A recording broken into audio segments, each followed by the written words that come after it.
ഒരു മണം വന്നണ്ടാ. ഉച്ചയോടെ കഴിയുമ്പോൾ നല്ല മണം വരും, നല്ല നല്ല കാച്ചി എണ്ണയുടെ മണം.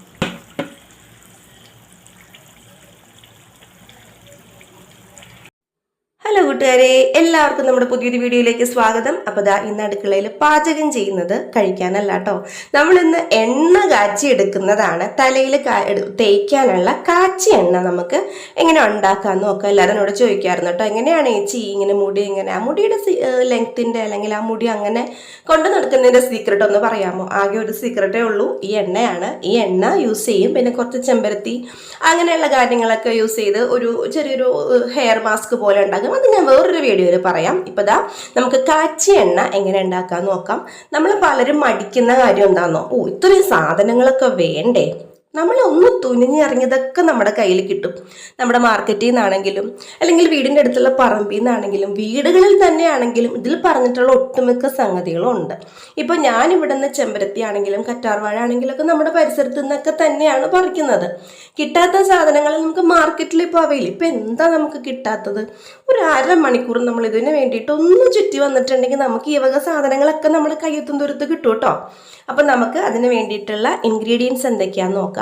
ഞാനിവിടെ ചെമ്പരത്തി എടുത്തിട്ടുണ്ട്. 5 തരം ചെമ്പരത്തിയാണ്. നമുക്ക് നല്ല അതിൻ്റെ ഇലയും പൂവും മൊട്ടും എല്ലാം എടുക്കാം. നല്ല സ്ലൈമിയാണ് അതിൻ്റെ ആ ഒരു കൊഴുപ്പല്ലേ. അപ്പം നമുക്ക് മുടി നല്ല സിൽക്കി ആയിട്ടിരിക്കാനായിട്ട് സഹായിക്കും. അതുപോലെ തന്നെ കറിവേപ്പൊക്കെ നന്നായിട്ട് മുടി വളരെ ഇതേപോലെ നല്ലൊരു വേറൊരു സാധനമില്ല. കറിവേപ്പില ഇട്ട് മാത്രം എണ്ണ കാച്ചിയാൽ തന്നെ കൊച്ചുകുട്ടികളുടെ തലയിലൊക്കെ നമ്മൾ തേച്ച് കൊടുക്കുമല്ലോ. അപ്പം ഞാൻ കറിവേപ്പില എടുത്തിട്ടുണ്ട്, കുറച്ച് അധികം എടുത്തിട്ടുണ്ട്. ഇത് ഞാൻ മേടിച്ചതാണ് കേട്ടോ.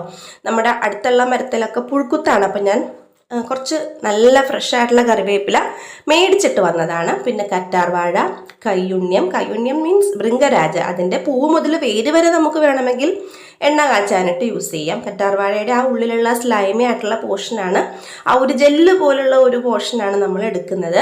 പിന്നെ നമ്മൾ യൂസ് ചെയ്യുന്നത് മൈലാഞ്ചിയാണ്, മൈലാഞ്ചി യൂസ് ചെയ്യുന്നുണ്ട്.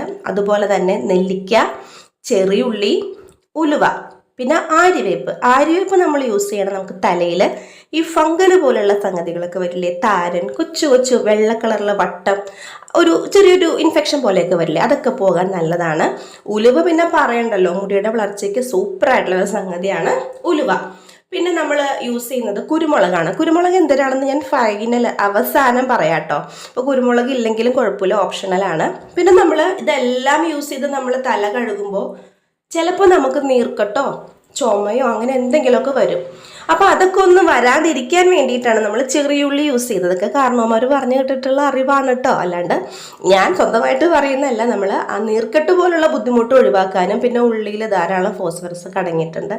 അപ്പോൾ അതൊക്കെ നമ്മുടെ മുടിയുടെ വളർച്ചയെ സഹായിക്കും.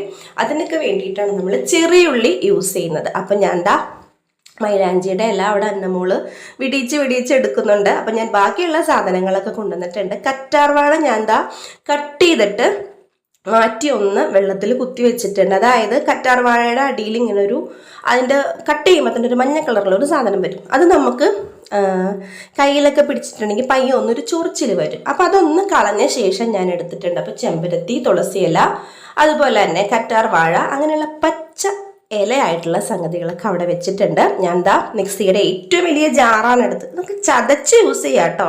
ഞാനിവിടെ അരച്ചിട്ട് എടുക്കണേ. അപ്പം ഞാൻ ആദ്യമേ നെല്ലിക്കയും പിന്നെ നമ്മുടെ ചെറിയുള്ളിയും ഒന്ന് അരച്ചെടുക്കാം. അതിൻ്റെ കൂടെ തന്നെയാണ് ഞാൻ കറ്റാർവാഴ ഇട്ട് ചെയ്തത് കേട്ടോ.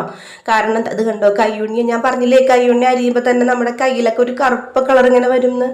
അപ്പോൾ അതങ്ങനെ വന്നിട്ടുണ്ട്. അപ്പോൾ ഞാൻ കറ്റാർവാഴ ഒരു 4 തണ്ട് എടുത്തിട്ടുണ്ട്. അത് ഞാനിങ്ങനെ അതിൻ്റെ ഉള്ളിൽ ആ മഞ്ഞ സാധനമൊക്കെ കളഞ്ഞിട്ട് ബാക്കിയുള്ള കറ്റാർവാഴയൊക്കെ ഇങ്ങനെ മിക്സിയുടെ ജാറിലേക്ക് കട്ട് ചെയ്ത് ഇട്ട് കൊടുക്കുക. ഇപ്പം ഇതിൻ്റെ ഉള്ളിൽ ജെല്ല് മാത്രം എടുത്താൽ മതി എന്നാണെങ്കിൽ അങ്ങനെ എടുക്കാം. ഇതിപ്പോൾ ഒന്നും ദോഷമായിട്ടൊന്നും ഇല്ല കേട്ടോ. അതൊക്കെ എല്ലാം എടുത്താലും നമ്മുടെ തലയ്ക്ക് മുടിക്ക് നല്ലത് തന്നെയാണ്, നല്ല തണുപ്പാണ്. അപ്പം നമുക്കൊരു കാര്യം ചെയ്യാം, ഈ നെല്ലിക്കയും കറ്റാർവാഴയും ചെറിയുള്ളിയും കൂടി നല്ല ഫൈൻ പേസ്റ്റായിട്ട് അരച്ചിട്ട് വരാം. നമ്മൾ കുറച്ച് ക്വാണ്ടിറ്റിയിൽ എടുക്കുന്നതെങ്കിൽ ഇതെല്ലാം കൂടി ഒന്നിച്ചിട്ടങ്ങ് അരച്ചാലും മാത്രം മതി. ഉലുവയും കുരുമുളകും ഞാൻ നേരത്തെ മാറ്റി വെച്ചിട്ടുണ്ടായിരുന്നു. അന്നമോള് ഞാൻ പറഞ്ഞല്ലോ, നമ്മുടെ മൈലാഞ്ചിയുടെ ഇല അവൾ നുള്ളി എടുത്ത് എനിക്ക് തന്നിട്ടുണ്ട്. ഒരു കൈപ്പിടി മതി കേട്ടോ, അതിട്ട് കൊടുക്കുക. പിന്നെ നമ്മുടെ ബാക്കിയുള്ള പച്ചില മരുന്നുകളൊക്കെ, അതായത് തുളസി, ആര്യവേപ്പ്, നമ്മുടെ എന്താ ചെമ്പരത്തി, പിന്നെ നമ്മുടെ കറിവേപ്പില, തുളസി ഞാൻ പറഞ്ഞല്ലോ. അപ്പോൾ ഇത്രയും സംഗതികൾ 2-3 തവണ ഇങ്ങനെ ഇട്ടിട്ടിട്ടിട്ട് ഞാൻ അരച്ച് നല്ല പേസ്റ്റ് ആക്കി എടുത്തിട്ടുണ്ട്. ഇതിപ്പോൾ ചില ആൾക്കാർ ഇത് പിഴിഞ്ഞ് യൂസ് ചെയ്യും.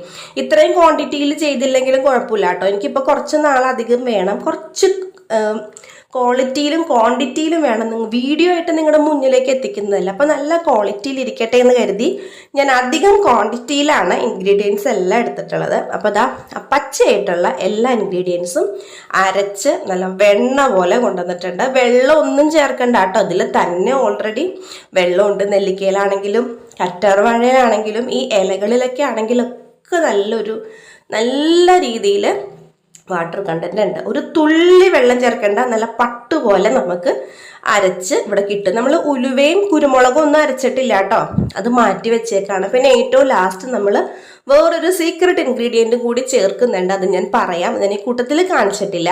അപ്പോൾ ഇതൊക്കെ അരച്ച് നമുക്കത് മാറ്റി വയ്ക്കാം. ഇത് കുറച്ചു നേരം മാറ്റി വയ്ക്കുമ്പോൾ തന്നെ മൈലാഞ്ചിയൊക്കെ ഉള്ളത് കൊണ്ട് തന്നെ പയ്യൊന്ന് അതിൻ്റെ നിറം മാറും. അപ്പോൾ ഞാൻ ഇവിടെ എണ്ണ കാച്ചാൻ എടുക്കുന്നത് ഈ കാസ്റ്റ് അയണിൻ്റെ ചട്ടിയാണ്, ഇരുമ്പ് ചീനച്ചട്ടിയാണ്. ഏറ്റവും നല്ലത് ഇരുമ്പ് ചീനച്ചട്ടിയിൽ നമ്മൾ എണ്ണ കാച്ചി എടുക്കുന്നതാണ്. അപ്പോൾ പുറത്ത് അടുപ്പിലൊക്കെ വേണമെങ്കിൽ ചെയ്യാട്ടോ, നല്ല ചിരട്ടക്കനലിൽ ഇങ്ങനെ ഇരുന്ന് തിളച്ചപ്പോൾ നല്ല രസമാണ്, നല്ല ഭംഗിയാണ്, നല്ല മണമായിരിക്കും ആ എണ്ണയ്ക്ക്. പക്ഷെ ഞാനിപ്പോൾ പുറത്ത് ചെയ്യാൻ എനിക്ക് നിർവാഹം ഇല്ലാത്തതുകൊണ്ട് ഞാൻ ഇവിടെയാണ് ചെയ്യുന്നത്. നമ്മൾ വീടിൻ്റെ അകത്തുള്ള അടുക്കളയിൽ തന്നെയാണ് ചെയ്യുന്നത്. ഇപ്പോൾ നല്ല ആട്ടിയ വെളിച്ചെണ്ണയാണ്. അപ്പോൾ ഞാനിപ്പോൾ ഏകദേശം 1 ലിറ്റർ തികച്ച് ഒഴിച്ചിട്ടുണ്ടെങ്കിൽ എൻ്റെ ചട്ടി നിറഞ്ഞു പോകും. അപ്പോൾ ഞാനൊരു ഏകദേശം 1/4 ലിറ്ററോളം വെളിച്ചെണ്ണ ഇട്ടിട്ടുണ്ട്. അതായത് ചട്ടിയുടെ 1/4 ഭാഗത്തോളം എന്ന അളവിലിട്ട ശേഷമാണ് നന്നായിട്ട് ചൂടായി വന്ന് കഴിയുമ്പോഴത്തേനും ബാക്കിയുള്ള ഇൻഗ്രീഡിയൻസ് ഇടും. നമ്മൾ നിറച്ച് വെളിച്ചെണ്ണ ഇട്ടിട്ടുണ്ടെങ്കിൽ ബാക്കിയുള്ള അരപ്പൊക്കെ ഇടുമ്പോഴത്തേനും തൂകിപ്പോകത്തില്ലേ. ഇപ്പൊ തന്നെ നല്ല സംഗതികൾ ഇൻഗ്രീഡിയൻസ് ഒക്കെ ഇട്ടപ്പോഴത്തേനും ഇങ്ങനെ അങ്ങ് തിളച്ച് പൊട്ടി വരികയായിരുന്നു. നന്നായിട്ട് തിളച്ച് കഴിയുമ്പോഴത്തേനും ഞാൻ 1.5 ടീസ്പൂൺ നമ്മുടെ ഉലുവ ഇട്ട് കൊടുത്തിട്ടുണ്ട്. ഇളക്കാൻ ഞാനൊരു ചെമ്പരത്തിയുടെ കോലാണ് കേട്ടോ എടുത്തിട്ടുള്ളത്. ഇതിപ്പോൾ എൻ്റെ അപ്പച്ചനാണ് ഇവിടെ എണ്ണയൊക്കെ കാച്ചുക. അപ്പം അപ്പച്ചൻ എന്താ ചെയ്യാന്നറിയോ, ഇതിൻ്റെ അകത്തേക്ക് 2 ചെമ്പരത്തിയുടെ കോല് ഒടിച്ചിട്ടേക്കും. ഇത് മൊരിഞ്ഞു തുടങ്ങുമ്പോഴത്തേനും എന്നിട്ട് അവസാനം മൊരിവായോ എന്ന് അറിയാനായിട്ട് ഈ കോല് ഏറ്റവും അവസാനം എടുത്തിട്ട് ഇങ്ങനെ ഒടിക്കുമ്പോൾ ടിക്ക് എന്ന് പറഞ്ഞ് ഒടിയാണെങ്കിൽ കറക്റ്റ് പാകം എന്നാ എൻ്റെ അപ്പം പറയാം. പക്ഷെ ഇപ്പം ഞാൻ അങ്ങനെയല്ല ചെയ്യുക. അപ്പം ഉലുവയൊക്കെ നന്നായിട്ട് ഒന്ന് മൂത്ത് വരുമ്പോഴത്തേനും അതിൻ്റെ പതയൊന്ന് അടങ്ങുമ്പോഴത്തേനും നമ്മൾ അരച്ചു വെച്ചിട്ടുള്ള പച്ചമരുന്നിൻ്റെ കൂട്ടൊക്കെ നമുക്ക് നല്ല തിളച്ചെണ്ണയിലേക്ക് ഇട്ട് കൊടുക്കുക. ഇച്ചിരി കൈ അകലം പാലിച്ചോളൂ കേട്ടോ. ചെറിയ ആൾക്കാരൊക്കെയാണ് ചെയ്യുന്നതെങ്കിൽ തെറിക്കാൻ സാധ്യതയുണ്ട്. നമ്മളിത് ലോ ഫ്ലെയിമിൽ ഇട്ടിട്ട് വേണം ഈ അരപ്പൊക്കെ ഇടാനായിട്ട്.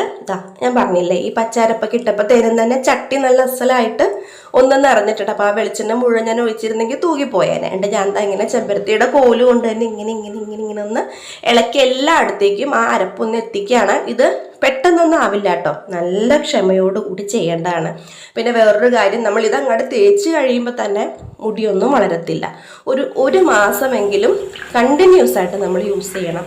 നന്നായിട്ട് വെള്ളം കുടിക്കണം, നല്ല ഭക്ഷണം കഴിക്കണം. അതായത് കുറേ ചോറ് വാരി തിന്നാന്നല്ല, ഹെൽത്തി ആയിട്ടുള്ള ഭക്ഷണങ്ങൾ ഉള്ളിലേക്ക് ചെല്ലാം. പച്ചക്കറി ആണെങ്കിലും അങ്ങനെയുള്ള സംഗതികളൊക്കെ ആണെങ്കിലും നമ്മൾ ഹെൽത്തി ആയിട്ടുള്ള ഫുഡ് നമ്മുടെ ഉള്ളിലേക്ക് ചെല്ലുക. നമ്മളിത് തേച്ച ഉടനെ പിറ്റേ ദിവസം തന്നെ മുട്ടറ്റ മുടിയൊന്നും വളരത്തില്ല. അപ്പം അതൊരു സെക്കൻഡ് സ്റ്റേജിലേക്ക് കടന്നിട്ടുണ്ട്. അതിൻ്റെ ഒരു കളറൊക്കെ ഒന്ന് മാറിയിട്ടുണ്ട്. അപ്പോഴേക്കും ഞാൻ പറഞ്ഞല്ലോ ലാസ്റ്റ് ചേർക്കുന്ന ഒരു ഇൻഗ്രീഡിയൻ്റ് ആണ്. ഇതിൻ്റെ നീലമരിയുടെ ചെടി കിട്ടുവാണെങ്കിൽ കുഴപ്പമില്ല കേട്ടോ.